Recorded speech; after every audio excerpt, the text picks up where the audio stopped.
한마디로 말해서 오늘은 대한항공에 대비되는 미국 항공사 사우스웨스트 항공에 대한 이야기를 나눠보겠습니다. 이완배 기자의 경제의 속살.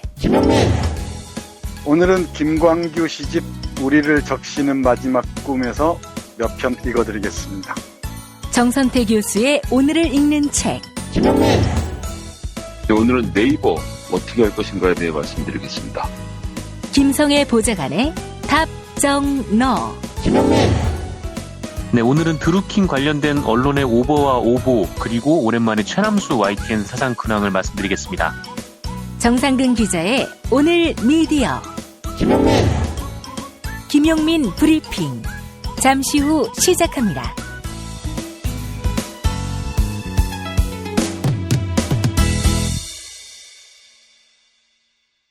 경애하는 최고령도자 김용민 동지께서는 남조선 인민이 보수 야당의 지랄로 인해 소화불량이 심화되는 현실을 개탄하시며 김용민닷컴의 포린 브레드 옛날 팥빵 판매를 허락하시었다. 단연간 연구 끝에 용인 백옥살과 100% 국산 팥으로 만든 포렌 브레드 옛날 팥빵은 구매한 남조선 인민의 혀를 마약에 중독된 듯 감동에 빠뜨리고 말았으니 포린브레드 옛날 팥빵 판매를 허락하신 어버이 동지의 은혜에 감격해 말을 잇지 못하게 하시었다. 김용민 동지께서는 이 빵을 먹고 너무 소화가 잘 돼 똥으로 나오지 않자 우리 쌀 천연 발효종을 사용했고 합성 첨가물 없이 만들었으며 그날 만든 빵은 그날 모두 소진하는 것이 영양과 맛의 비결이라고 말씀하셨고, 이에 인민들은 어버이 동지의 극진한 사랑에 그만 말을 잇지 못하고 말았다. 설탕보다 당도가 낮은 버섯 해조류에서 추출한 천연당질 트레할로스를 이용한 것이어서 포린브레드 옛날 팥빵에 숨은 천사가 흠모할 배리어는 대대로 만세의 칭송을 받게 될 것이다. 자세한 내용은 경애하는 김용민닷컴.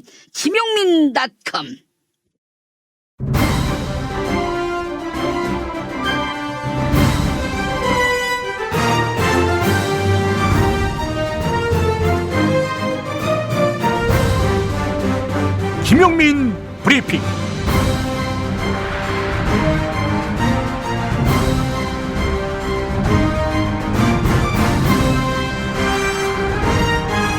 (2018년 4월 20일) 금요일입니다. 누리꾼 3만 언니가 이틀 전 딴지일보 자유 게시판에 올린 글입니다. 제목이 이렇습니다. 세월호가 지겹다는 당신에게 삼풍 생존자가 말할게요. 네. 며칠 전 우연히 페이스북에서 국가적 재난 중 어째서 세월호만 유난이냐 이런 글을 보고 한참을 울었다. 나는 삼풍사고 생존자니까 삼풍백화점 참사와 세월호 참사는 어떻게 다르고 어째서 세월호는 우리가 기억해야 하는지 직접 말해줘야겠다고 생각했다. 삼풍과 달리 세월호에 대한 정부 대응은 그때와 달랐다. 진상조사는 고사하고 정부와 언론이 조직적으로 사건을 은피해 조작, 축소시키고 있다는 느낌마저 들었다. 기자회견장에 억지로 등 떠밀려 나온 것 같은 얼굴에 503, 즉 박근혜는 이제 그만하라는 메시지를 보냈다. 언론은 경기가 어려우니 어서 잊고 생업으로 돌아가자고 여론몰이를 했다. 어버이 연합 등 일부 보수 단체에서는 세월호 유족들에게 아이들의 죽음을 빌미로 자식 장사를 한다고도 했다. 나는 이런 불행과 맞바꿀 만한 보상금이 세상에 존재한다고 믿지 않는다. 돈이 주는 위로가 오래가지 않기 때문이다. 나 역시 당시 거액의 보상금을 받았지만 내가 받은 보상금의 10배를 주고서라도 그 일을 피할 수만 있다면 10번이고 1000번이고 그렇게 할 것이다. 모든 것이 눈앞에서 먼지처럼 사라지는 것을 본 후로 세상에 중요한 일은 아무것도 없다고 생각하게 됐다. 22여 년이 지난 지금도 불안장애로 신경정신과 치료를 받으며 세 차례나 스스로 목숨을 끊으려 했다. 어째서 세월호를 정치적으로 이용하면 안 되는지 되묻고 싶다. 정권을 교체해서라도 아이들이 왜 죽었는지 알고 싶은 것이 뭐가 잘못된 것이냐고. 아무도 제대로 된 사과를 하지 않았는데 그만둬야 하냐고. 보기에 불편하다는 이유만으로 슬픔과 분노를 왜 참아야 하는지 묻고 싶다. 타인의 고통에 공감할 수 없거든 차라리 침묵하자. 자식의 목숨을 보상금 몇 푼과 맞바꿀 수 있는 사람이라면 떠들자. 그도 아니라면 그 입 닫자. 그게 인간이 인간에게 보여줄 수 있는 최소한의 도리이자 예의다. 네, 여기까지입니다. 이번 주 일요일에도 도올 김용옥 선생과 함께하는 마가복음 설교 변함없습니다. 일요일 아침 10시 40분 벙커원으로 여러분을 초대합니다. 광고 듣고 뉴스 간장으로 이어가지요. 스페이드 퀴즈입니다. 돌잔치, 채순잔치, 가게 홍보, 체육대회, 창사기념일. 정답! 기념품! 문제를 끝까지 들으셔야죠. 이럴 때 사용하는 판촉물이나 기념품, 답례품, 단체 선물 등을 취급하는 전문업체로서 국민을 위해 제대로 일하는 언론과 정당에 후원을 하는 판촉물 전문업체는 어디일까요? 정답! 네피알! 네? 어디라고요? 네피알! 네, 정답입니다. 판촉물이나 단체 선물이 필요할 때 이왕이면 우리 편 회사 네피알을 찾아주세요. 인터넷 검색창에 네피알을 치시거나 032-519-4800으로 전화주시면 친절하게 상담해드립니다. 그런데 상품은 뭔가요? 네피알에 가서 고르세요. 3만 가지가 넘는 물품이 있어요. 오늘 녹음 끝나고 한 잔? 술 끊는다며. 새해가 되면 술 끊겠다는 결심들 많이 하시는데요. 네. 쓸데없는 짓 하지 마시고요. 네, 술 친구미 있잖아요. 아니 다들 술자리만 있으면 오라고 난리잖아. 술친금 들고 가야지. 술친금을 그렇게 퍼주니까 부르지. 술친금이 있어야 술자리가 오래 간단 말이야. 내 친구들이 전부 다 술친금 인정했어. 오빠도 한 잔 콜? 그렇다면 가지야. 네이버에 술친금을 검색하세요. 멀쩡합니다. 안녕하세요, 김호준입니다. 그날 바다는 세월호 침몰 원인에 대한 추적 다큐멘터리입니다. 하나의 배가 단 하나의 행적으로 움직여서 단 한 번의 사고가 났는데 각기 다른 항해 정보가 존재한다. 있을 수 없는 일. 사라진 20분 4년의 추적. 제대로 밝혀진 것이 아무것도 없는 그날, 그 바다의 진실을 전합니다. 그날 바다 극장에서 뵙겠습니다. 15세 이상 관람가.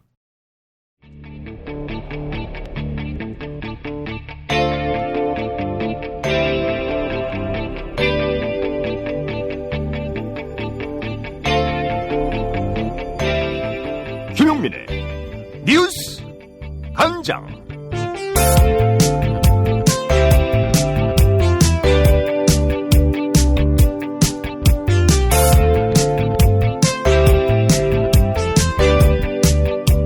정부와 여당을 향한 야당의 공세가 연일 계속되고 있습니다. 특히 자유한국당은 국회 본청 앞에서 천막농성을 벌이며 드루킹 댓글 조작 사건에 대한 특검 도입을 요구하고 있는데요. 야당의 공세에도 불구하고 문재인 대통령과 더불어민주당의 지지도는 소폭 상승한 것으로 나타났습니다.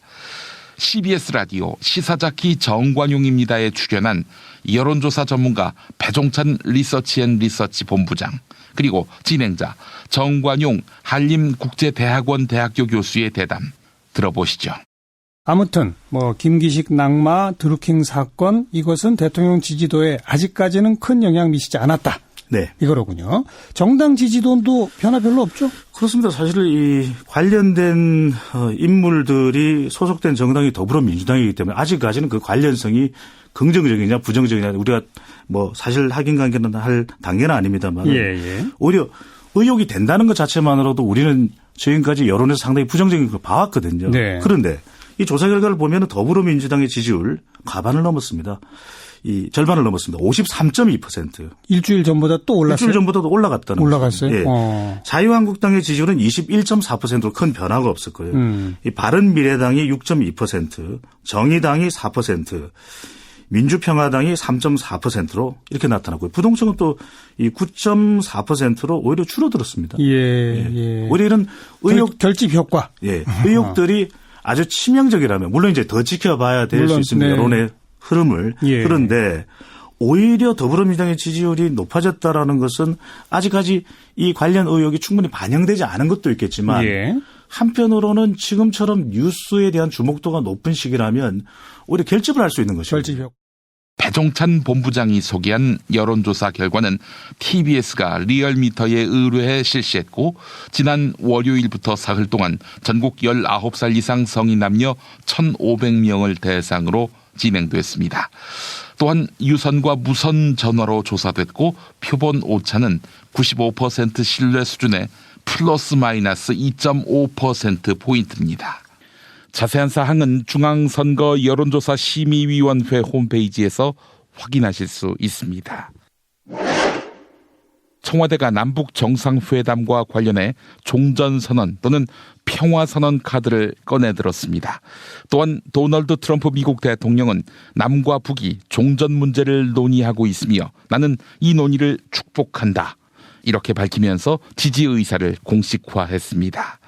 이에 정세현 전 통일부 장관은 종전선언을 통해 평화체제를 논의해야 한다. 이렇게 강조했습니다.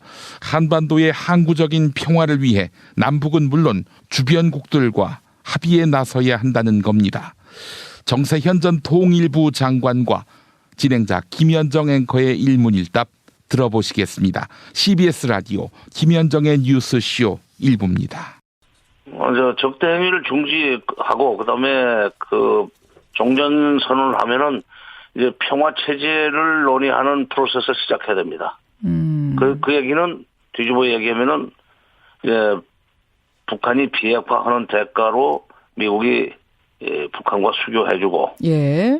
그리고 그 군사적 그 적대 행위를 군사적으로 위협하지 않겠다. 예. 더 구체적으로 말하면은 북한의 체제 안전을 보장해주겠다는 약속을 그렇죠. 하겠다는 계획이 섰기 때문에 트럼프 대통령이 남북 간의 종전을 논의하고 있다고 좀 앞서가는 표현을 썼지만 그렇게까지 얘기를 한 겁니다. 그러니까 비핵화가 이번엔 되고 그다음에 북미 수교도 가능해졌고 또 평화 체제도 구축할 수 있게 됐으니까 문재인 정부 들어서 가지고 드디어 이제 남북 간의 평화가 구축된다고 이렇게 구축되는 과정이 시작된다고 보면 될 것 같습니다. 그렇게 되면은 종전 상태가 되고 평화협정까지 맺어지면 뭐 비무장지대도 사라지고 북한과 우리가 어떤 국가 대 국가로 이렇게 되는 건가요? 그렇죠. 국가 대 국가의 관계는 이미 그 유엔 동시가입하면서 91년에 사실상 만들어진 끝난 거고 더 이상 주적도 아닌 게 되고. 그렇죠. 바로 그거예요. 비무장지대도 없어지는 거고 서로 평화시키겠다라고 사인도 한 상태가 되고. 그렇죠. 그 사인 한번 하고 나면 혹시 뒤집을 가능성은 없어요? 그러고 나서도 전쟁을 또 시도한다는 그렇기 때문에 평화협정 체결하지만은 여러 가지 관련된 당사국들이 그냥 중국, 미국, 일본, 러시아, 이런 한반도 주변 관료국들이 그렇게 보장하는 여러 가지 그 합의 같은 걸 만들어내야 됩니다. 그래서 그걸 보장하는 합의, 안전판. 평화협정을 둘러싼 평화협정을 만들어 놓고 그것을 관련국들이 보장하는 여러 가지 조약 체계 이런 것을 묶어서 평화체제라고 그러는 거죠. 그러면 장관님 개성공단도 열리고 막 평양으로 수학여행도 갈 수 있고 우리가 비자 받아갖고 여행도 가고 이게 다 가능해지는 거예요? 그렇게 되는 거죠. 그러나 그것이 바로 통일은 아닙니다. 그게 통일되기 이전이라도 이전 단계 분단으로 인한 불이익이나 고통을 최소화하고 그렇군요. 화해 협력을 일상화할 수 있는 그런 상태로 넘어올 수 있다고 볼 수 있죠. 어제 아침 YTN은 수사당국이 더불어민주당 김경수 의원실을 압수수색하고 있다. 이런 오보를 냈습니다. 결국 YTN은 기사를 삭제하고 오보에 사과했는데요. 이에 대해 파업 중인 YTN 노종면 기자는 YTN은 여전히 부역 언론이다. 이렇게 강하게 비판했습니다. 어제 오보는 YTN 간부급 기자가 스스로 작성하고 스스로 승인까지 한 것으로 드러났는데요. 현재 파업 중인 전국 언론노조 YTN 지부 조합원 신호 YTN 기자의 설명 들어보시겠습니다. TBS 라디오 색다른 시선 김종배입니다에서 진행자 김종배 시사평론가와 나눈 대담입니다. 9시 48분쯤에 이제 제가 그 집회 가고 있는 도중이었는데 타사 이 친한 기자한테서 YTN 보도 오보라는 설 뭐 이런 그 짧은 문자가 왔어요. 네. 예. 제가 이제 그 청와대 앞으로 가고 있는 도중이었기 때문에 무슨 보도였는지 몰랐는데 그 보도를 여러 번 보니까 수사 당국이 민주당 김경수 의원실을 압수수색하고 있다. 네. 이렇게 해가지고 9시 36분에 이제 작성이 짧은 한 줄짜리 속보가 작성이 됐더라고요. 네네. 이 속보는 이 파업에 참석하지 않고 있는 이 간부급 기자가 스스로 작성하고 스스로 승인까지 한 것으로 이렇게 돼 있더라고요. 간부급 기자가 그랬다고요? 예, 그렇습니다. 그리고 그 기사는 이제 지금 열어봤더니 이 언론사 요청에 의해서 삭제된 기사입니다. 이렇게 돼 있고요. 오보니까 삭제를 했나 보군요. 예.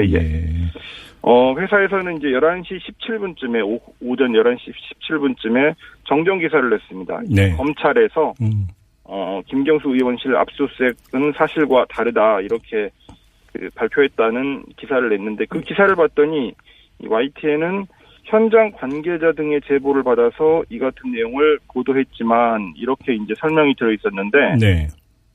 그 현장에는 사실 오늘 김경수 의원이 경남지사 출마 예정이 돼 있었기 때문에 이른바 뻗치기라고 하죠. 이 기자들 한 명이 그 의원실 앞에 있었거든요. 네네네. 그런데 도대체 현장 관계자 어떤 사람의 얘기를 듣고 기사를 썼다는 것인지 도무지 이해가 되지 않았습니다. 그리고 국회에 지금 남아서 이 기사를 쓰고 있는 그 동료 기자들이 이제 2명이 있는데요. 네. 물어봤더니 국회에서 확인해준 바 없다.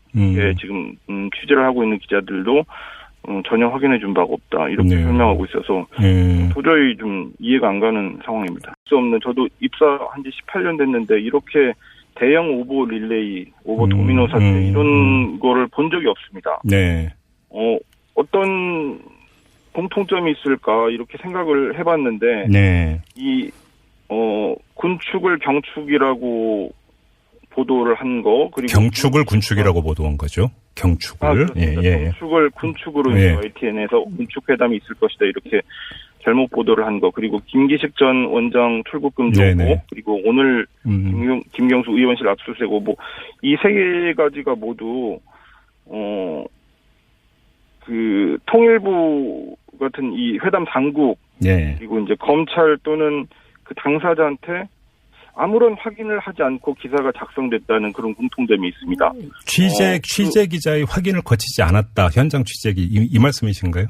기사 작성자가 그러니까 기사 작성자가 이런 일이 있었다. 뭐 경축 발언을 군축으로 잘못 보도를 했는데 군축으로 이제 보도를 하려면은 통일부 당국자들한테 상식적으로 이런 군축 발언이 나왔는데 이게 사실이 맞냐? 그런 거를 그 현장에 있었던 당국자한테 확인을 해야 될 거 아닙니까? 진실은 반드시 밝혀진다고. 무엇이 진실입니까? 대통령이라고 하는 지위를 진실을 밝히지 않는 데에 역이용해서. 김보영 아나운서가 함께합니다. 아프니까 팩트다. 안녕하세요. 아프니까 팩트다. 김보영입니다. 어제 대한항공의 주가는 전일 대비 1,000원 하락한 33,400원으로 장을 마감했습니다. 전문가들은 대한항공 조현민 전무의 물컵 갑질을 포함해 이른바 오너 리스크를 주가 하락의 주된 원인으로 보고 있습니다.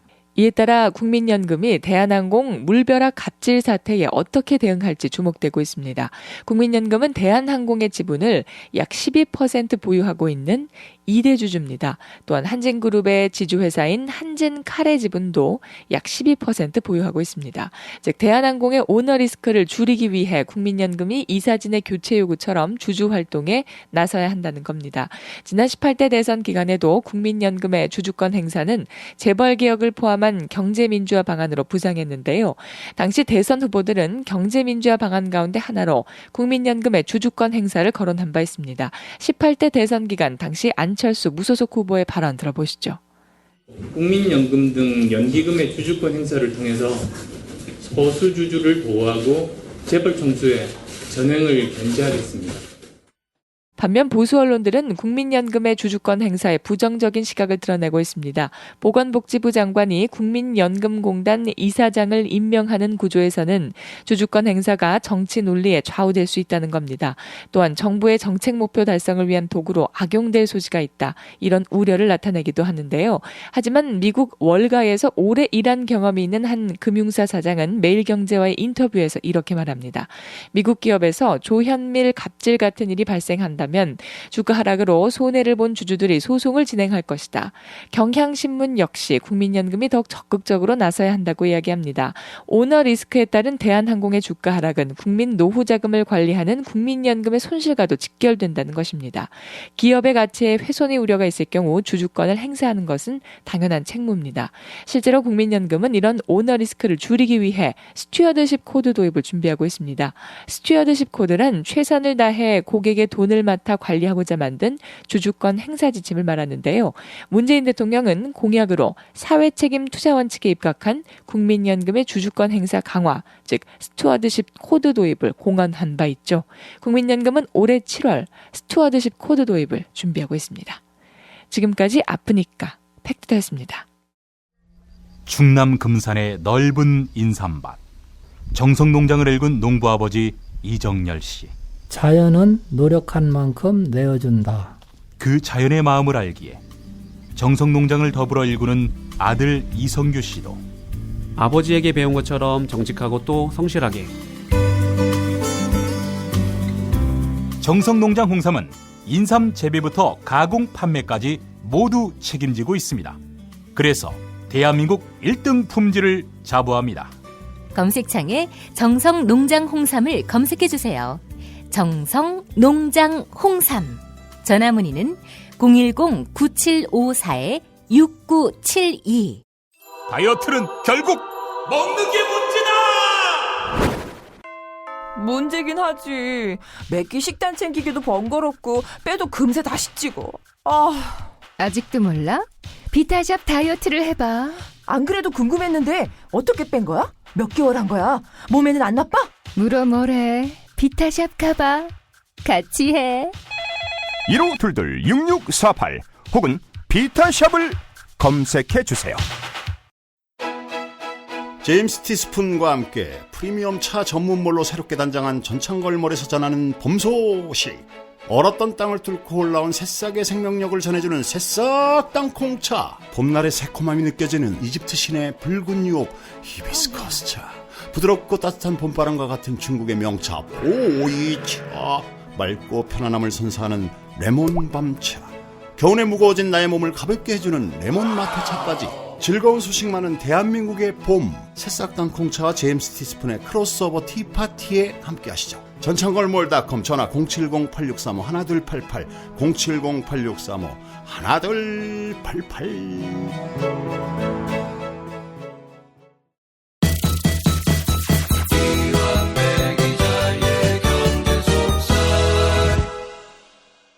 추운 겨울이 지나고 이제 따뜻한 봄입니다. 날이 따뜻해지면 정말 기분이 좋지만 음식물 쓰레기의 악취는 점점 심해집니다.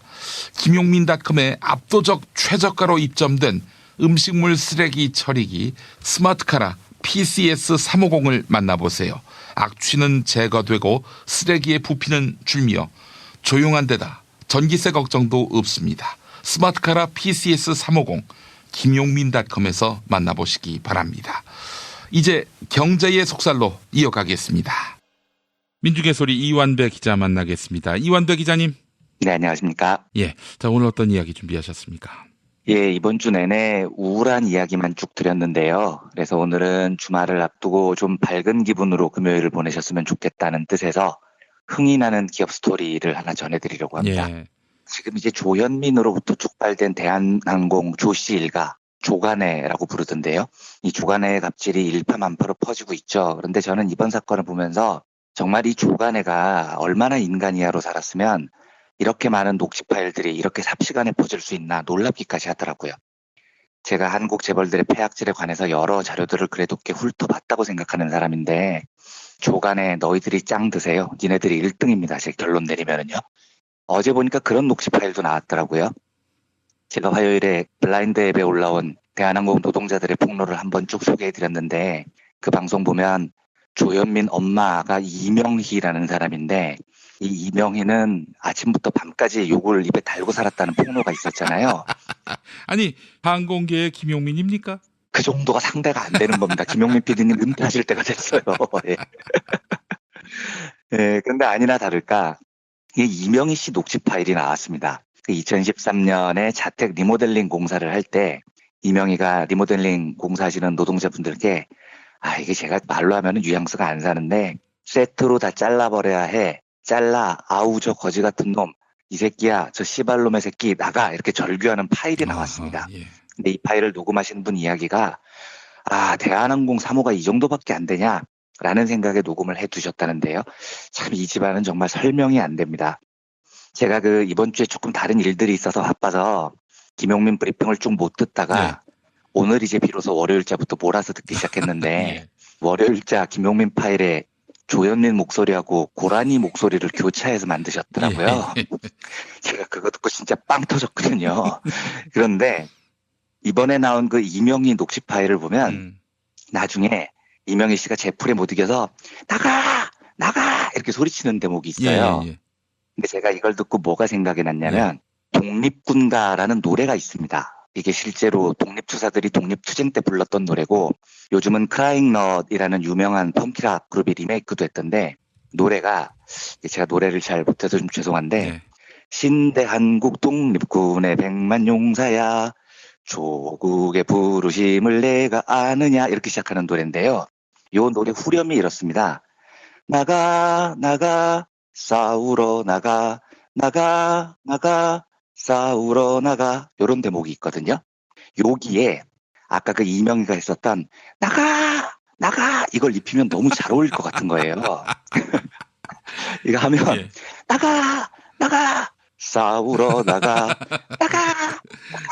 싸우러 나가 독립문의 자유종이 울릴 때까지 싸우러 나가 새 이렇게 끝나는 겁니다. 이게 너무 잘 어울리죠. 그렇습니다. 그래서 저희 청취자분들 중에 능력자님 계시면 합성해서 하나만 만들어 주십시오. 이거 고라니 못지않게 잘 어울리는 콜라보가 될 것 같습니다. 뭐 우스갯소리는 그만하고요. 어제 외신 중에 굉장히 독특한 외신이 하나 있었습니다. 미국 현지 시간으로 18일에요. 여객기가 한 대 떴는데 무려 지상 9km까지 올라갔어요. 그러니까 에베레스트 2배 높이로 올라간 겁니다.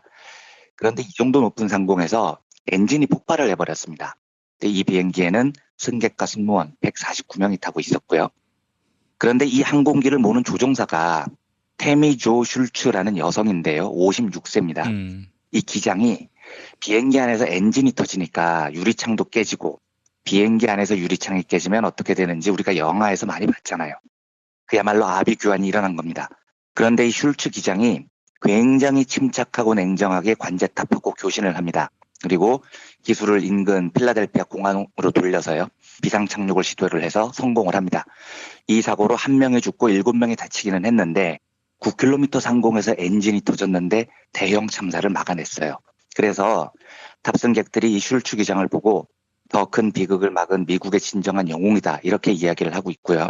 승객 중에 엘프레드 톰린슨이라는 사람은 슐프 기장에게 강철의 담력을 지닌 여성 조종사다. 크리스마스에 카드를 보내겠다 이렇게 칭찬을 했다고 합니다. 이 항공사가 사우스웨스트라는 항공사 소속입니다. 미국의 대표적인 저가 항공사죠. 그런데 사우스웨스트에서 이런 일이 벌어졌다니까 금방 이해가 되는 겁니다. 그러니까 항공은요. 정말로 이 기장, 승무원 이런 분들요. 기내에서 일하시는 노동자들의 비중이 너무너무 중요한 산업입니다.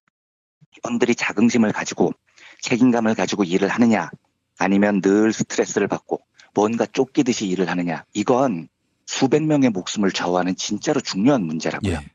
그래서 항공사는 어떤 업종보다도 기내 노동자들에 대한 존중이 정말로 필요한 산업입니다. 그런데 대한항공은 기내 노동자들 사기를 진짜 여수로 알죠. 조가항공 일가가 그런 거죠. 그러면 지금부터 한번 비교를 해보십시오. 제가 슐츠 기장 소식을 보고 저기가 사우스웨스트라면 저게 가능해 라고 생각했다고 말씀드렸는데 사우스웨스트라는 항공이 어떤 회사인지 소개를 해드리겠습니다. 경영학에는 ECP 체인이라는 개념이 있습니다. 이 ECP 체인이라는 게 E가 노동자, employee의 첫 글자고요. C는 고객, customer의 첫 글자입니다. 그리고 P는 주주, profit의 첫 글자예요. 그래서 요걸 따서 ECP 체인이라고 부릅니다. 네. 그리고 경영자들은 항상 선택을 해요. 이 ECP, 노동자, 고객, 주주 중에 무엇을 제일 중요하게 생각하는가, 이걸 다루는 학문이 경영학의 ECP 체인 이론입니다. 노동자, 고객, 주주 셋 다 모두 기업을 경영하는데 굉장히 중요한 요소들이죠. 예. 노동자가 없으면 제품을 못 만들죠. 고객이 없으면 제품을 팔 수 없습니다. 그리고 이제 주주는 그 기업을 소유한 주인이니까 당연히 중요한 존재입니다. 그런데 이 사우스웨스트의 창업주가 허브 켈러허라는 사람인데요. 굉장히 유명한 사람입니다. 그런데 켈러허 회장은 이 논쟁에 대해서 이렇게 얘기를 합니다. 노동자, 고객, 주주 중에 누가 제일 중요하냐고요? 아니 그게 질문이 됩니까? 당연히 노동자가 제일 중요합니다. 노동자가 행복하고 만족하고 헌신하고 에너지가 충만할 때 회사는 고객에게도 최고의 서비스를 제공할 수가 있어요. 그리고 고객이 행복하면 그분들이 다시 우리 회사를 찾습니다. 그것이 곧 주주를 행복하게 만듭니다. 이렇게 이야기를 합니다. 그러니까 ECP 체인 중에 제일 중요한 건 단연코 압도적으로 이 employee, 즉 노동자라는 겁니다. 그래서 켈러허는 회사가 직원들을 왕처럼 모셔야 한다라는 소신을 진짜로 갖고 있습니다. 켈러허 말이 많은 기업이 종교적 신념처럼 믿고 있는 게 고객은 왕이다라는 말인데 그 말은 틀렸다라고 정의를 합니다. 고객이 왕이 아니고 노동자가 왕이라는 거예요. 그래서 기내에서 폭음을 하거나 직원을 괴롭히는 불량 고객은 과감히 해고해야 된다. 고객을 해고해야 된다. 이렇게 말을 합니다. 그래서 실제로 이 사우스웨스트는 미국이 아니고 전 세계에서 제일 노동자들이 일하고 싶어하는 회사로 꼽혀요. 이 켈러 회장이 1967년에 중고 보잉 737 세대로 항공사를 차렸는데 이때 사람들이 무지 비웃었거든요. 아니 지금 미국에 유명한 거대 항공사가 하나 둘이 아닌데 저 고물 비행기 제대로 뭘 하겠다는 거야, 이런 거였죠. 실제로 켈러는 초창기 사업에 상당히 고전을 합니다. 그런데요, 켈러는 아무리 사업에서 고전을 해도요, 단 한 명의 노동자도 해고하지 않은 걸로 유명합니다. 그리고 끊임없이 노동자들의 처우를 개선해요. 이 사람 철학이 노동자들이 행복해야 고객 서비스가 진심으로 나아지고 그게 항공사 신뢰를 높인다고 믿고 있었으니까요. 그래서 이게 정착이 된 다음에 이 회사가 이후에 무려 37년 동안 흑자를 내는 신기록을 수립합니다. 놀랍게도 2001년 그 9.11 테러 났을 때 미국 모든 항공사들 실적이 박살났거든요. 그런데 이때도 사우스웨스트만은 흑자를 냈어요. 이 회사가 노동자들을 얼마나 존중하냐면 회사가 모든 직원들 생일 파티를 공식적으로 열어줍니다. 그러니까 조현민은 지 생일 때 생일준비위원회 뭐 이런 거 꾸렸다면서요. 지 생일 때문에요. 이 회사는 16,000명 노동자들이 있는데 모든 노동자들의 생일을 공식적으로 챙겨요. 그리고 진짜 놀라운 게 이 켈러 회장이 재임 시절에 16,000명 노동자 이름을 전부 다 암기하고 있었답니다. 얼굴하고요. 아니 어떻게 10,000명 이름을 다 외워요? 그러니까요. 그 얼굴까지 다 알고 있어서 누구나 얼굴을 보면 사람 이름을 부르고 인사를 해주고 이랬다는 겁니다. 그리고 직원들 모이는 행사가 있으면 켈러허가 직접 회장이 토끼 분장을 하고 짜잔 하고 소리를 치고 나타나서 재롱을 떨었대요. 아이고. 엘비스 프레슬리 분장을 하고 춤을 춘 적도 있고요. 뭐 엘리베이터 앞에서 노동자들을 만나면 당연히 이름 부르고 손잡아주고 이렇게 자상했었습니다. 생일뿐 아니라 추수감사절이나 크리스마스가 돼도 켈러 회장이 직원들에게 일일이 인사말을 적어서 선물을 보냈고요. 이렇게 회장이 따뜻하니까 1994년에 이 회사 노동자들이 조금씩 돈을 모아서 노동자들의 이름을 걸고 신문에 대문짝만하게 광고를 냅니다. 그 직원들의 광고 내용이 이래요. 헤이 허브, 허브가 이제 켈러허 이름입니다.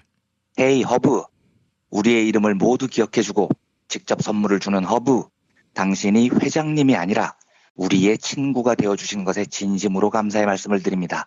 고마워요 허브, 이렇게 적습니다. 너무 멋지잖아요. 네. 이런 리더가 항공사를 이끄니까 사우스웨스트는 노동자들 사기가 하늘을 찌르는 겁니다. 실제 켈러허는 어렸을 때부터 어머니로부터 이런 교육을 받았다고 해요. 사람들을 지위에 상관없이 평등하게 대하라, 이런 교육을 받았습니다. 그래서 켈러허가 과거에 포천지하고 인터뷰한 걸 보면 지위나 직함은 사람을 판단하는 근거가 될 수 없다는 어머니의 말씀이 나의 평생의 가르침이 됐다. 직원을 고객처럼 여기는 사우스웨스트 정신의 기본이 됐다. 이렇게 인터뷰를 한 대목이 있습니다. 또 한 가지요. 이 켈러허 회장의 지론이 노동자가 행복하기 위해서는 항상 웃을 수 있어야 된다라는 지론이 있습니다. 그래서 이 회사는 진짜 매일 웃음이 넘친다고 해요. 그 켈러 회장의 별명이 웃음교 교주 혹은 세계에서 제일 웃긴 CEO였습니다. 그리고 사우스웨스트의 경영을 퍼니지먼트라고 불렀습니다. 그러니까 펀, 즐겁다라는 말하고 경영, 매니지먼트를 합쳐서 퍼니지먼트라고 불렀죠. 이것도 유명한 일인데 1992년에요. 댈러스에 있는 한 레슬링 체육관에서 세기의 팔씨름 대회가 열린 적이 있습니다. 근데 뭐 언론 기자들 무지하게 많이 갔었거든요. 무슨 팔씨름이었냐면 당시 사우스웨스트 항공하고 스티븐슨 항공하고 분쟁이 있었습니다. 상표권 분쟁 같은 거였어요. 그러니까 사우스웨스트가 어떤 모토를 만들어서 썼는데 스티븐슨 항공에서 시비를 건 겁니다. 우리 거 뺏겼다. 사용하지 마라. 뭐 이렇게 소송이 오가면서 두 회사가 분쟁이 붙었습니다. 이 분쟁 때문에 두 회사 회장하고 간부들이 모여서 회의를 했는데 이걸 네가 써도 되니 표절이니 뭐 변호사 불러 소송을 거네 마에 이 얘기를 한참 하고 있는데 갑자기 허브 켈러 회장이 좋다 이렇게 하자. 너희 회사 사장하고 나하고 팔씨름으로 결판을 내자 이렇게 제안을 한 겁니다. 심각했던 회장이 갑자기 웃음바다가 돼버렸어요. 그러니까 저쪽 사장이 막 웃다가 좋다 오케이 팔씨름으로 결판 내자 이래버린 거예요. 이래서 허브 켈러 회장하고 커드 포월드 회장하고 이 두 회사 회장이 공식적으로 댈러스에서 팔씨름으로 승부를 벌였습니다. 온 국민의 관심 끝에 이 팔씨름 시합에서 켈러허가 져요. 그런데 반대편 쪽 회장이 재밌었어요. 내가 이겼지만 그 보통 같이 씁시다. 그냥 이렇게 훈훈하게 잘 마무리합시다. 이렇게 결정이 나요. 되게 멋지잖아요. 낭만이 있지 않습니까? 그렇습니다. 경영을 해도 이렇게 해야 되는 겁니다. 예. 웃음으로 분쟁을 마무리할 여유가 이 나라 항공사 회장들에게 있었던 거죠. 나가 이 지랄 떠는 오너 가족들이 있는 게 아니고요. 회장이 이렇게 웃기니까 노동자들도 회사에 출근을 할 때 진짜로 오늘은 어떤 재미있는 일이 나를 기다리고 있을까 이런 기대감을 갖고 사우스웨스트로 출근을 한대요. 일하는 게 즐거운 거죠. 그래서 유튜브에 동영상 같은 거 찾아보면 이 사우스웨스트 기내에서 안내하시는 스튜어디스 분이 진짜 개그맨처럼 웃기는 말을 하는 동영상들이 무지하게 많이 나옵니다. 그런데 이거 백발백중 전부 다 사우스웨스트입니다. 기내에서 일하는 노동자들이 흥이 진짜 넘칩니다. 예를 들어서 안내를 하는데 담배를 피우실 분들은 흡연실이 비행기 양쪽 날개 위에 마련돼 있으니 날개 위에서 마음껏 피우시기 바랍니다. 흡연하시면서 감상하실 영화 한 편 틀어드립니다. 바람과 함께 사라지다 뭐 이런 식입니다. 가져오신 물건은 좌석 밑에 보관하셔야 합니다. 무릎과 다리 공간이 매우 좁아서 엄청 불편하신 게 정상입니다. 그렇게 불편하게 가셔야 됩니다. 남들도 그래요. 뭐 이런 안내를 스튜어디스들이 즐겁게 합니다. 어떻습니까? 들어보시니까요. 이런 항공사의 비행기가 더 안전하겠습니까? 나가 이런 사모나 사람 얼굴에 물병을 던지는 전무가 일하는 항공사의 비행기가 더 안전하겠습니까? 이건 뭐 모두나 마나한 사실인 겁니다. 저는 대한항공 노동자들을 진심으로 존경합니다. 저런 미치광이 일가들이 이끄는 와중에도 그 노동자분들 얼마나 스트레스를 많이 받겠습니까? 하지만 그분들은 지금까지 안전하게 승객들을 모시기 위해서 박창진 사무장님 이하 많은 노동자분들이 애써주셨습니다. 정말 감사한 일입니다. 그런데요, 이 소중한 분들 좀 신나서 일하게 해주면 안 되겠습니까? 내가 모는 항공기에 대해서 자부심을 가지고요. 행복한 마음으로 고객을 대하는 일터를 만들면 안 되겠냐고요. 이분들이 무슨 죄를 지어서 이 거지 같은 악마들 밑에서 그 심각한 스트레스를 받으면서 일을 해야 됩니까? 아니 그리고 우리나라 국민들은 또 무슨 죄를 지어서 이따위 오너 일가가 이끄는 국적기를 타야 됩니까? 그러니까 저는 허브 켈러 정도는 바라지도 않습니다. 그냥 좀 정상적인 사람이기만 하면 됩니다. 그런데 대한항공을 이끄는 일가는 정상적인 사람이 아니라 고라니만도 못한 놈들인 겁니다. 그러니까 이 인간들을 이제 쫓아내야 됩니다. 주말을 맞아서 좀 즐거운 마음을 유지하기 위해서 사우스웨스트 이야기를 드렸는데 다 하고 나니까 대한항공 조가 일가랑 비교가 돼서 저도 더 우울해지네요. 그렇죠? 그런데 아무튼 이 악마 같은 조간애가 물러나는 날을 진심으로 꿈꾸면서요. 오늘은 항공 경영의 모범이라고 불리는 세상에서 가장 즐거운 직장 미국의 저가 항공사 사우스웨스트 항공을 소개해드렸습니다. 이완벽 기자님 오늘 말씀 잘 들었습니다. 네, 감사합니다. 부모님의 생신 또는 기념일에 아주 특별한 선물을 준비하고 계십니까? 부모님의 소중한 일생을 되돌아볼 수 있는 기억의 책을 선물해보세요. 부모님의 어린 시절부터 젊은 시절, 그리고 노년에 이르기까지 그 누구보다 치열하게 살아온 삶의 여정을 한눈에 모아볼 수 있도록 최고 100장까지 들어가는 사진첩과 더불어 기자들이 직접 인터뷰를 통해 작성하는 생애사까지 더해져 오직 부모님만을 주인공으로 하는 세상에 다시 없을 고품격 기억의 책을 10년 노하우로 특별 제작해드립니다. 200페이지 분량 12권에 2부까지 함께 드리는 구성으로 440만 원에 모십니다. 한평생 가족을 위해, 자녀를 위해 헌신해 오신 부모님. 아주 오래 기억에 남을 뜻깊은 선물. 지금 신청해 보시죠. 평범한 사람들의 아주 특별한 기록. 기억의 책 만민보. 문의전화 1877-1419 1877-1419 민중의 소리.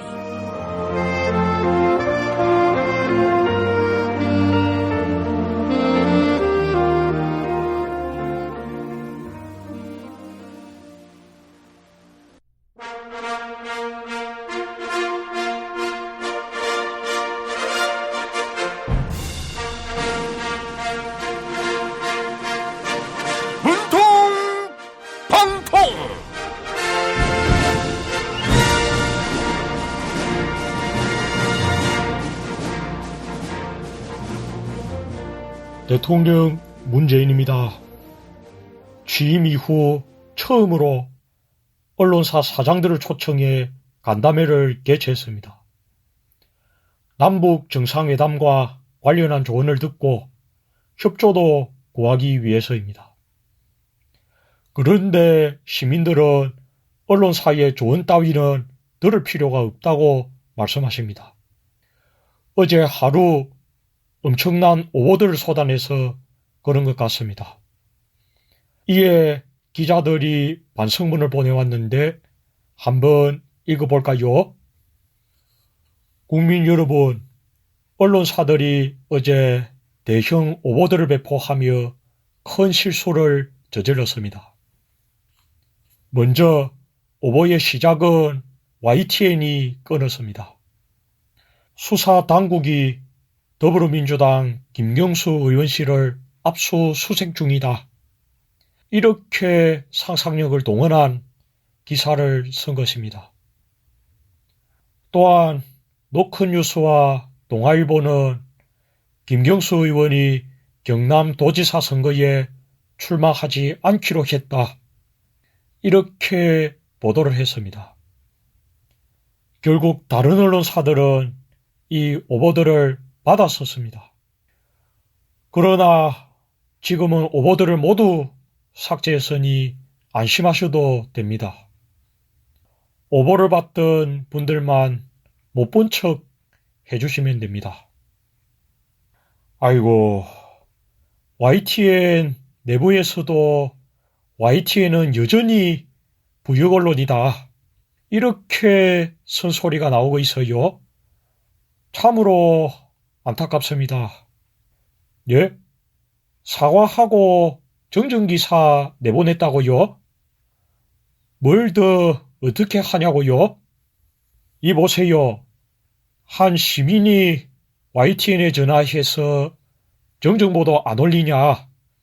이렇게 항의를 했더니 사회부 기자가 시민을 향해 비아냥거렸다고 합니다. 정정보도 올렸으니 눈 크게 뜨고 보시든가요. 이랬다는 거예요. 정부와 여당을 괴롭히는 것도 모자라서 시민들 가슴을 답답하게 만들고 있어요. 네? 동아일보는 반성의 의미로 김경수 의원의 경남도지사 출마 선언에 대해 우호적인 기사를 썼다고요? 이렇게 편들어주면 되는 거 아니냐고요? 그게 아니고요. 기자의 본분에 맞게 언론인으로서 사명감을 가지고 일을 하세요. 경남도지사 출마를 선언한 김경수 의원에게 어떤 기자가 그럼 언제 출마 선언하실 겁니까? 이렇게 물었다고 해요. 이게 말입니까? 막걸리입니까? 취재도 제대로 하지 않고 기사를 쓰는 언론인들에게 가수 김근모 씨가 부른 핑계 띄워드릴게요. 지금도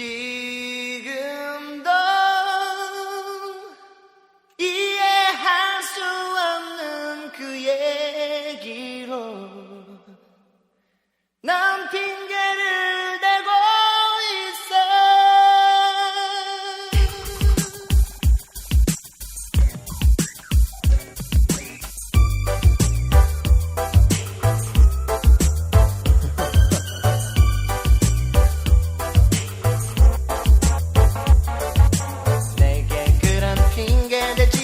입장 바꿔 생각을 해봐.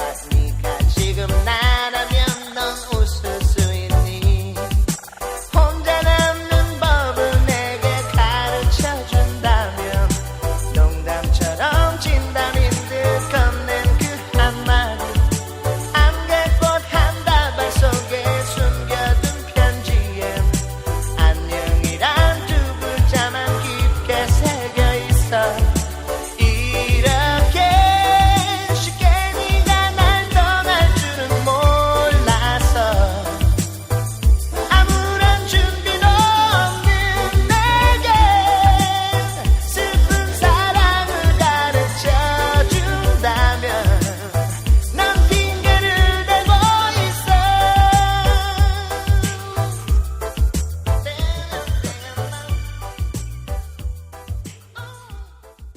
생활인을 위한 꿀팁. 집 두 채에 월 10,000원 화재보험 카페. 화재 배상, 심지어 도난 피해까지. 여기에 더해 가전제품 고장 수리비까지. 연중 무휴라 언제든 02849-9730. 어? 그 스티커 어디서 났어? 와, 예쁜데? 이거 어디서도 못 구해. 머릿속에만 있던 나만의 캐릭터를 여러분의 눈앞에 보여주는 것. 바로 IMC 프렌즈입니다. 010-3311-5071로 전화주시거나 인터넷 검색창 또는 앱스토어에서 IMC 프렌즈를 검색해주세요.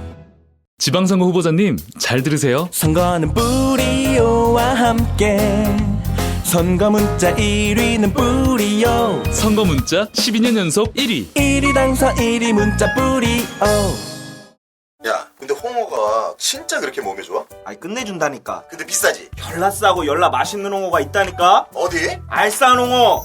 네이버 검색창에 알싸한 홍어를 검색하시고 1599-6456 전화 주문도 가능합니다. 허리가 아파요. 아랫배가 나와요. 골반이 바로 서야 건강도 아름다움도 바로 섭니다. 바디로직을 입으세요. 토크밴드의 입체적인 탄력이 틀어진 골반을 바로잡습니다. 간편하고 확실한 골반 교정 타이즈 바디로직.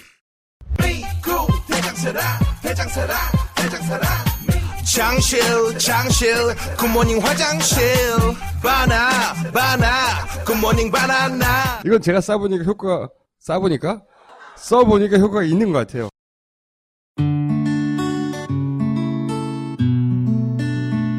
당신과 내가 좋은 나라에서 그 정의로운 나라 그곳에 산다면 난 그냥 좋아서 웃기만 할 거예요. 당신의 뉴스 보좌관 김용민 브리핑. 대한민국 뉴스 브리핑의 선두주자 김용민 브리핑. 계속해서 김보영 아나운서가 오늘의 날씨를 전해드립니다. 날씨를 전해드립니다. 오늘은 남해상에 위치한 고기압의 영향으로 전국이 대체로 맑겠습니다. 아침 기온은 서울 9도, 대전 9도, 광주 10도, 대구 11도로 예상되며 다소 쌀쌀하겠습니다. 하지만 낮에는 아침보다 기온이 15도 안팎으로 크게 오르겠는데요. 낮 기온 서울 24도, 춘천 26도, 전주 27도, 부산 22도를 나타내겠습니다. 미세먼지 농도는 전국에서 나쁨 단계를 나타낼 전망입니다. 여기는 대한민국 브리핑 1번지 김용민 브리핑입니다.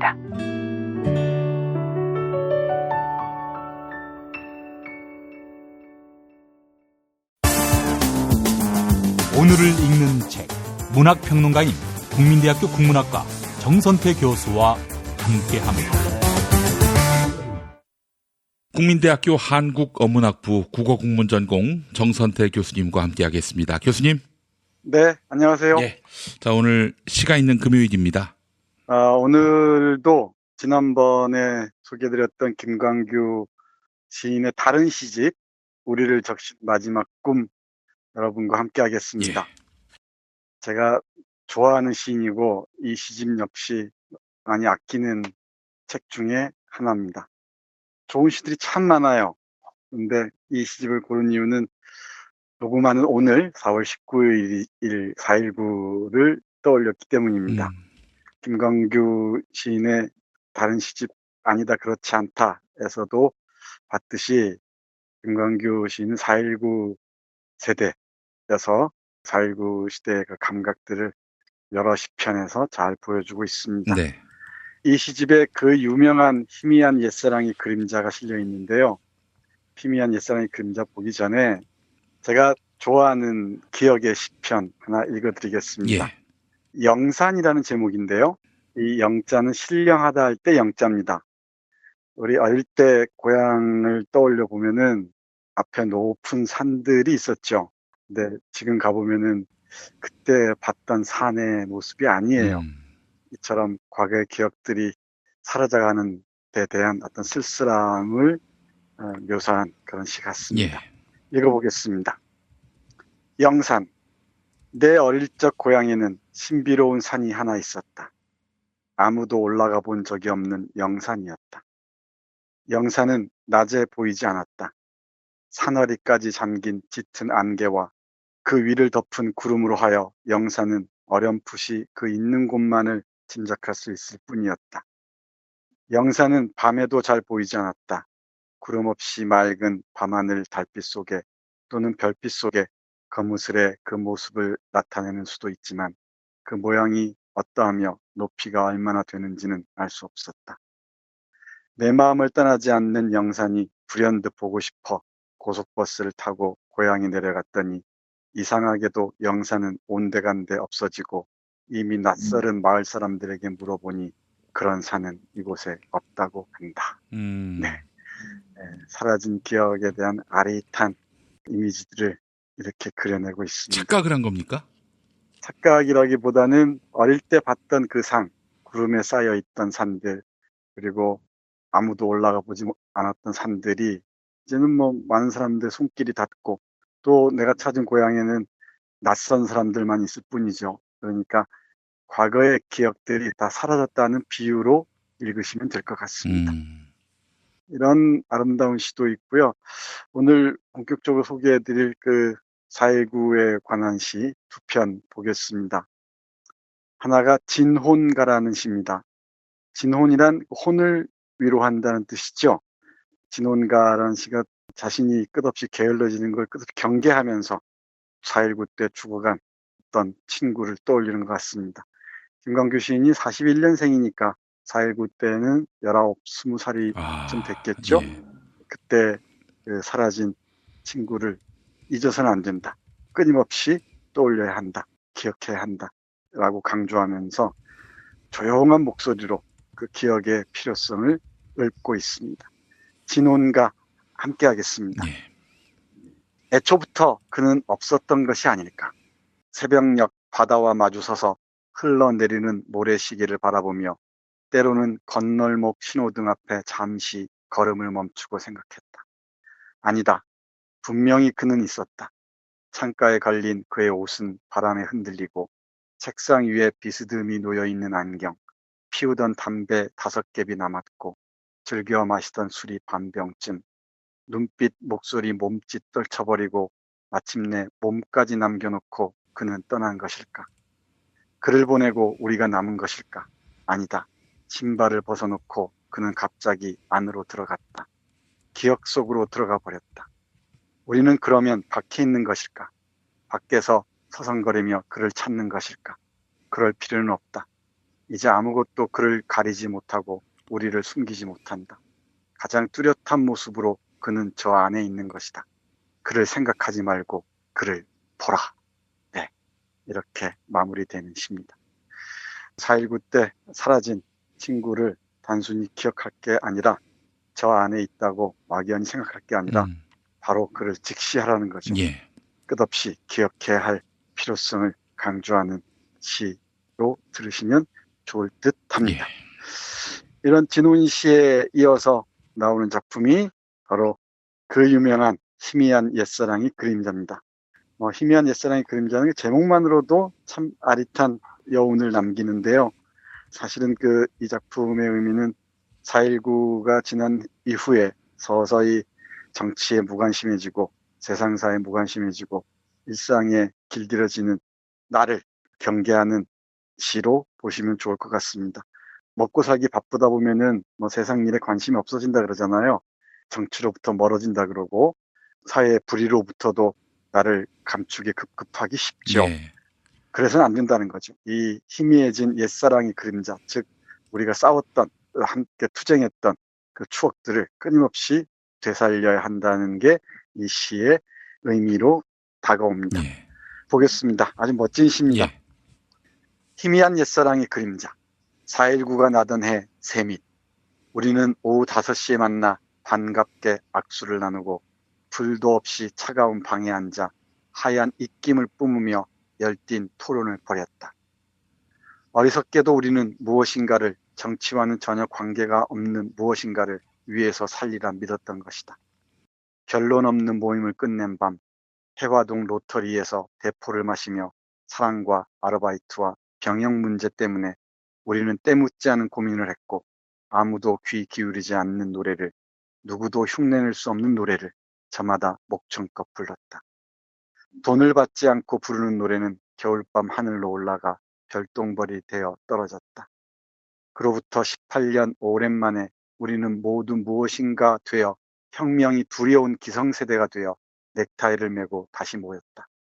회비를 10,000원씩 걷고 처자식들의 안부를 나누고 월급이 얼마인가 서로 물었다. 치솟는 물가를 걱정하며 즐겁게 세상을 개탄하고 익숙하게 목소리를 낮추어 떠도는 이야기를 주고받았다. 모두가 살기 위해 살고 있었다. 아무도 이젠 노래를 부르지 않았다. 적잖은 술과 비싼 안주를 남긴 채 우리는 달라진 전화번호를 적고 헤어졌다. 며치서는 포커를 하러 갔고, 며치서는 춤을 추러 갔고, 며치서는 허전하게 동숭동 길을 걸었다. 돌돌 마른 달력을 소중하게 옆에 끼고 오랜 방황 끝에 되돌아온 곳, 우리의 옛사랑이 피 흘린 곳에 낯선 건물들 수상하게 들어섰고, 플라타너스 가로수들은 여전히 제자리에 서서 아직도 남아있는 몇 개의 마른 잎 흔들며 우리 고개를 떨구게 했다. 부끄럽지 않은가, 부끄럽지 않은가.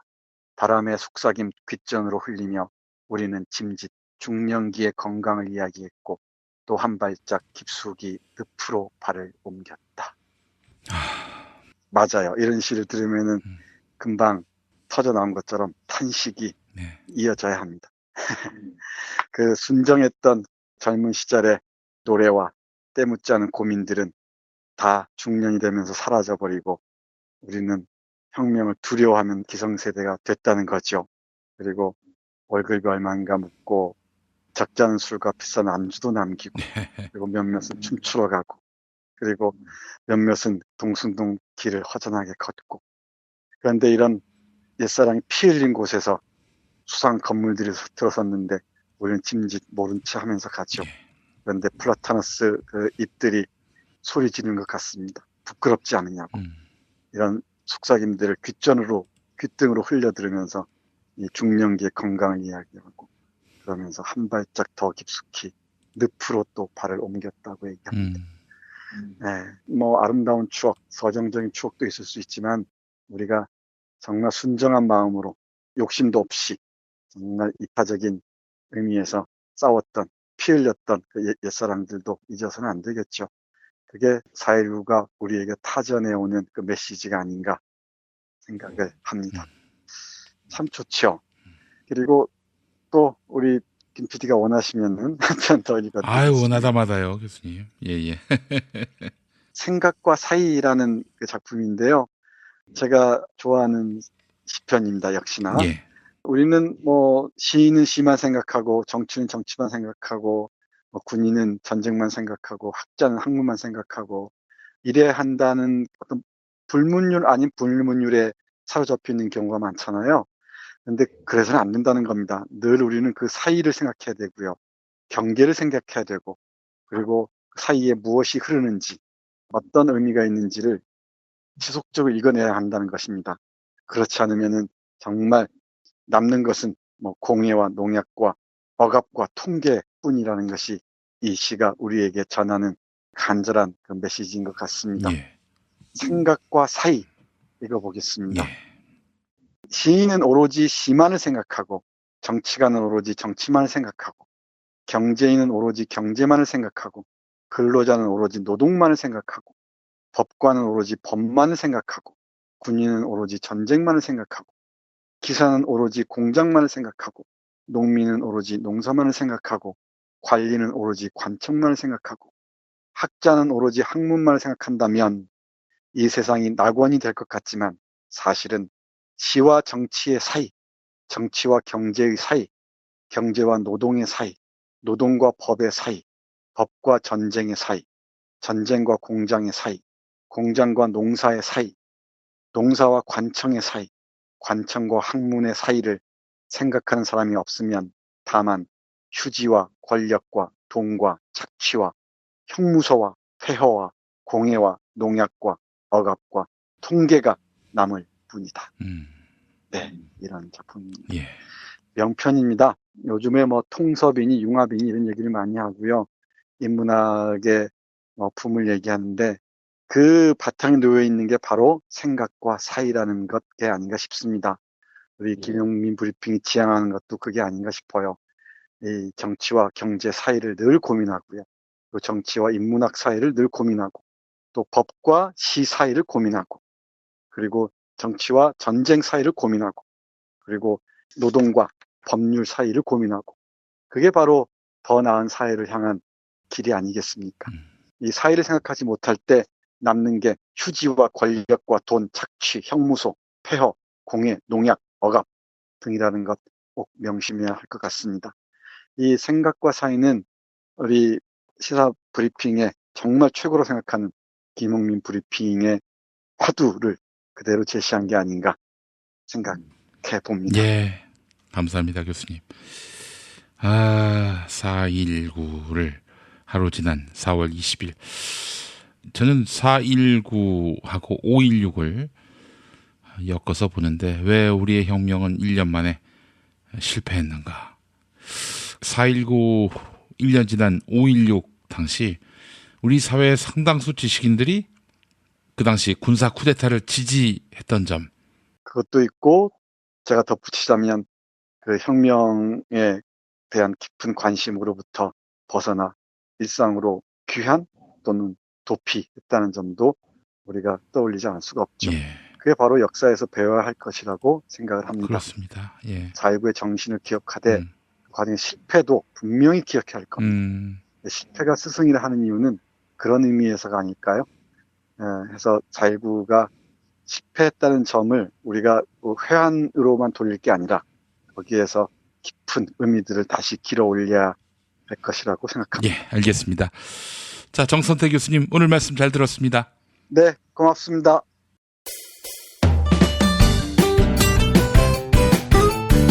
뉴스폴 앤 메리 코너로 넘어왔습니다.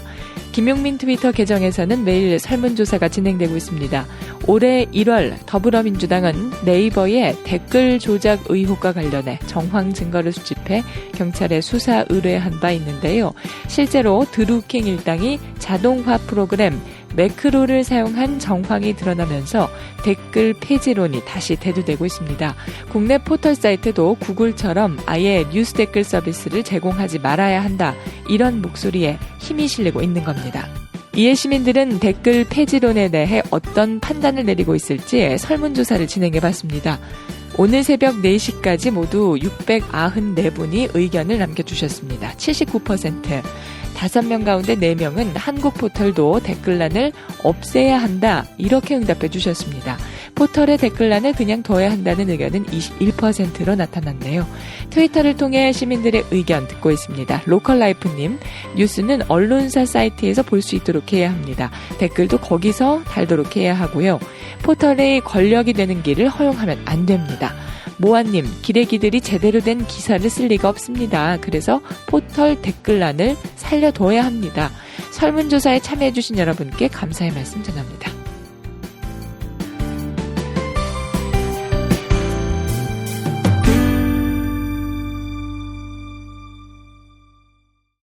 BPL 타임 안치수입니다. 행사 상품이나 사은품으로 USB 많이 선택하시지요. 샌디스크 USB CZ50 16기가 네피알에서 단체 주문하시면 개당 3,000원 이상 싸게 공급합니다. 50명한테 나눠주는 거면 부가세 포함 38만 원 조금 못되게 공급해드립니다. 이름 있는 USB를 아주 저렴하게 공급하는 네피알. 네피알은 주는 사람만이 아니라 받는 사람의 마음도 헤아리는 반쪽물 전문 쇼핑몰입니다. 드루킹 회원들에게 찾아가 인사드리고 제 이름이 바뀐 USB를 선물하고 싶은데 한다면 네피알에서 하겠습니다. 네? 안 된다고요? 선거법에 걸린다고요? 아, 실망입니다. 안녕하십니까? 김성태입니다. 비타샵 빼요 다이어트 사용 후기를 사실상 이어보겠습니다. 사실상 안모씨 사연입니다. 사실상 만족스럽습니다. 기름지거나 고칼로리 음식 먹을 때 사실상 챙겨 먹고 있습니다. 또 사실상 김모씨 사연입니다. 빼요 다이어트 3월부터 쭉 먹고 있는데 효과가 사실상 좋습니다. 운동을 못하는 상황이라 식사 후에 사실상 복용하고 있습니다. 덕분에 3개월 동안 6kg이 빠졌습니다. 그러면은 우리 자유한국당 의원들도 사실상 단식 농성한다고 하고 뒤에선 다 처먹고 그리고 비타샵 빼요 다이어트 먹어야겠습니다. 1522-6648 1522-6648 혹은 검색창에서 비타샵 사실상 검색하시기 바랍니다. 이건이에요. 술친곰 후기 이거 읽어볼게요. 김모 씨가 쓴 건데 컨디션 여명 땡큐 컨디션 헛개수 그리고 그냥 헛개수 아무리 때려 마셔봐라 괜찮은지 그 수고들 하지 말고 술친곰만 그냥 구매하세요. 재용아 삼성 서비스 센터 직원들한테 술친곰 나눠줘라. 술친곰 받는 대신 노조 해산하라. 이렇게 또 딜을 치라고. 포털에서 술친곰. PPL 시간 김종인이라고 봐요. 미공 대장사랑. 임모씨 사용후기 읽어드리도록 할게요. 거의 환장약을 달고 살았던 동생이 30년 넘게 아나콘다는커녕 지렁이도 제대로 못 봤기 때문에 일주일에 한 번씩 화장실에서 울었다고 하더라고. 그러다가 미공 대장사랑을 만나고 사흘째 되던 날 변기를 폭발시킬 뻔했다고 봐요. 안 먹어본 사람은 있어도 한 번만 먹어본 사람은 없다는 미공 대장사랑. 1522-8972 1522-8972 홈페이지도 만들었는데 검색창에서 미공 대장사랑. 탄핵 때문에 이야기를 전달을 하려고 해도 길을 막고 듣질 않아요. 패족 수준으로 쪼그라든 한국 보수. 회생의 길은 과연 있을까? 변화된 정치 환경, 갈 길 잃은 보수에게 새로운 희망을 제시한다. 애국보수의 화려한 부활과 집권을 위한 본격 가이드, 김용민의 신간, 보수를 지켜라. 진중권도 투표하는 보수 정당. 광주에서도 일당이 될 수 있는 보수 정당. 젊은이들의 입당이 줄을 잇는 보수 정당. 언제까지 민주당 정의당을 부러워만 할 것인가? 부러우면 진다니까? 자유한국당 당원 김용민이 쓴 보수를 지켜라. 이김에서 나왔습니다.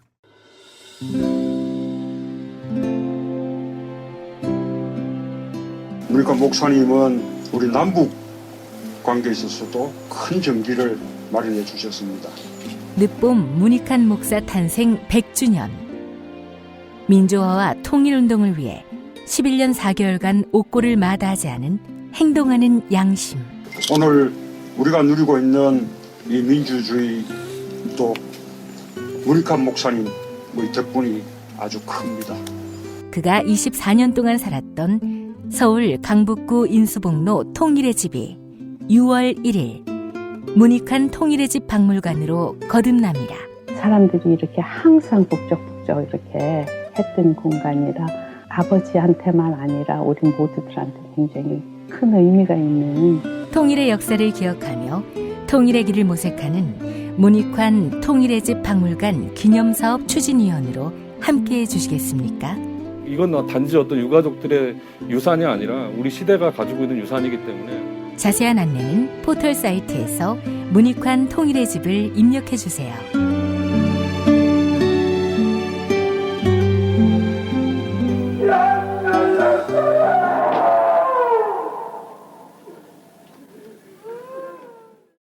도올 김용옥 선생의 마가복음 강해로 여러분을 초대합니다. 이 마가복음이라는 게 대단히 중요합니다. 왜냐하면 복음서의 원형이기 때문에. 원형. 매주 일요일 아침 11시 서울 서대문구 충정로 20 서울 지하철 충정로역 9번 출구 앞에 있는 벙커원에서 도울과 만나세요. 율법을 믿으시겠다고? 신약이 율법의 완성이라고? 얼어빠질 그따위 기독교 내 입 앞에서 제발 입도 뻥끗 터지지 말아요. 그런 소리들은. 벙커원 교회 일요일 예배를 겸하는 이 자리. 도울이 진리와 생명이었던 예수를 원형 그대로 복원합니다. 그 십자가를 과감하게 걸머지고 돌아가신 예수를 말하지 아니하고 믿으면 너는 금방 축복받을 일만 남았다. 이게 한국 목사들 99%의 거짓말 설교예요. 도울의 마가복음 설교는 따로 녹화 녹음되지 않으며 현장에서만 만나실 수 있습니다. 도울 선생의 마가복음 설교는 2월 4일부터 진행됩니다. 뉴스 기능력평가 정답 맞히신 분들입니다. 어제 문제는 포스코의 제1대 주주가 누군지 맞히는 거였죠? 정답 국민연금입니다. 당첨자 제이든 123님, 다시는 세월호 참사 같은 비극이 없는 나라다운 나라가 되었으면 좋겠습니다. 허허 그 양반님, 김경수 의원님 화이팅! 클로징 사연 당첨자 꿀잼님입니다. 게시판에 이메일 적어주시면 별을 따다 구운 가지에서 만든 강릉 두부도넛 보내드립니다. 오늘자 경향신문사설 조양호 일가족 갑질에 멍드는 대한항공. 네, 함께 하시겠습니다. 우리가 걱정하는 것은 이런 일가족의 국적사인 대한항공을 맡겨야 하느냐는 점이다. 따지고 보면 그들은 금수저라는 것을 빼면 한 번도 능력을 검증받은 적이 없다. 3남매는 시험도 치르지 않고 입사해 단기간에 임원 자리에 올랐다. 동시에 그룹 내에 여러 계열사 경영도 병행하고 있다. 이들 계열사는 일감 몰아주기로 성장하면서 그들에게 천문학적인 급여와 배당을 챙겨주면서 승계 구도도 완성시켜주는 역할을 한다. 재벌 개혁이 필요한 이유를 이보다 잘 보여주는 사례는 없을 것이다. 때맞추어 제2의 바른미래당 의원은 항공사 업무와 관련된 법 위반자의 경우 항공사 임원 자격을 더욱 엄격히 제한하는 법안을 발의했다. 마땅한 조치다. 국민연금도 더 적극적으로 나서야 한다. 국민연금은 대한항공 지분 11.67%를 가진 2대 주주다. 오너 리스크에 따른 대한항공 주가 하락은 국민 노후 자금을 관리하는 국민연금의 손실과도 직결된다. 기업 가치 훼손 우려가 있을 경우 지배구조 개선 요구 등 주주권을 행사하는 것은 당연한 책무다. 네, 1부 마치겠습니다. 2부도 많이 다운로드해 주시기 바랍니다.